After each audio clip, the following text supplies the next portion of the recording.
नमस्कार दोस्तों, आपका प्राचीन कवि चैनल पर बहुत बहुत स्वागत है।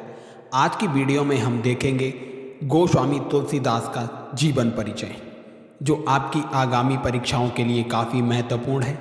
इस वीडियो में हम गोस्वामी तुलसीदास का जन्म देखेंगे, जन्म कहाँ हुआ था, कौन सी सन में हुआ था, और उनका प्रारंभिक जीवन देखेंगे और उनका साहित्यिक जीवन देखेंगे और उनकी महत्वपूर्ण कृतियों को देखेंगे और उनकी काव्यगत भाषा और भाषा शैली के बारे में भी जानेंगे। तो आइए शुरू करते हैं गोस्वामी तुलसीदास का जीवन परिचय।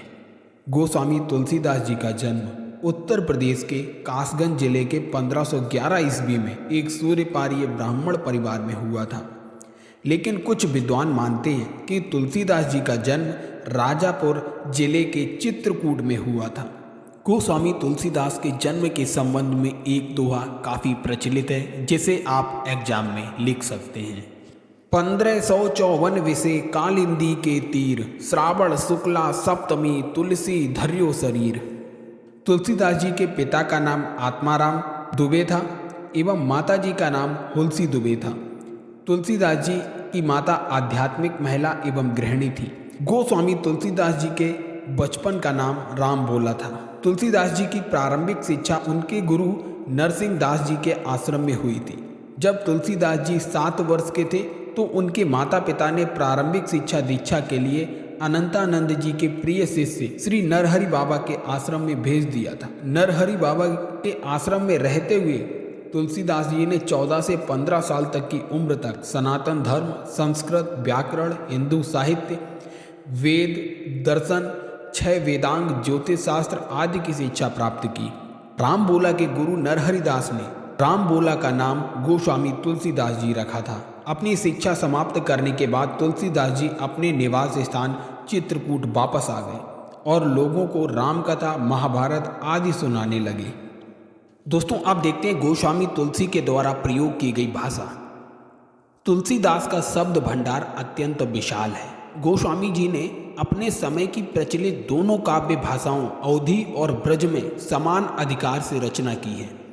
भाषा भाव अभिव्यक्ति का सशक्त माध्यम होती है। भाषा पर जैसा अधिकार तुलसीदास का दिखाई देता है, शायद अन्य कवि का नहीं था। भाषा के संबंध में श्री वियोग हरि का मत है, भाषा के ऊपर गोस्वामी जी का पूरा अधिकार था। वे भाषा के पीछे पीछे नहीं चलते थे, वरन भाषाएं उनका अनुकरण किया करती थी। इस प्रकार तुलसीदास जी ने अपनी विभिन्न कृतियों में परिस्थितियों के अनुकूल सशक्त भाषा का अधिकार पूर्ण प्रयोग किया है। वस्तुतः वे भाषा के सम्राट हैं। गोस्वामी तुलसीदास जी की शैली के बारे में आइए देखते हैं। शैली की दृष्टि से भी तुलसी का काव्य उच्च कोटि का है। तुलसी ने अपने समय में प्रचलित सभी काव्य शैलियों को अपनाया।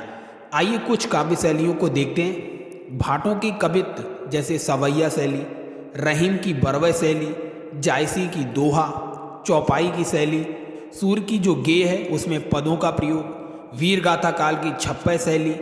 तुलसी के विभिन्न पद शैलियों के सफल विधान की ओर दृष्टिपात करने पर कोई भी व्यक्ति चकित हुए बिना नहीं रह सकता है। आइए अब गोस्वामी तुलसीदास जी का साहित्य में स्थान देखते हैं। वास्तव में तुलसीदास हिंदी साहित्य की महान विभूति हैं। उन्होंने राम भक्ति की मंदाकिनी प्रवाहित करके जन जन का जीवन कृतार्थ कर दिया। इस प्रकार रस, भाषा, छंद, अलंकार, नाटकीयता, संवाद कौशल आदि सभी दृष्टियों से तुलसी का काव्य अद्वितीय है।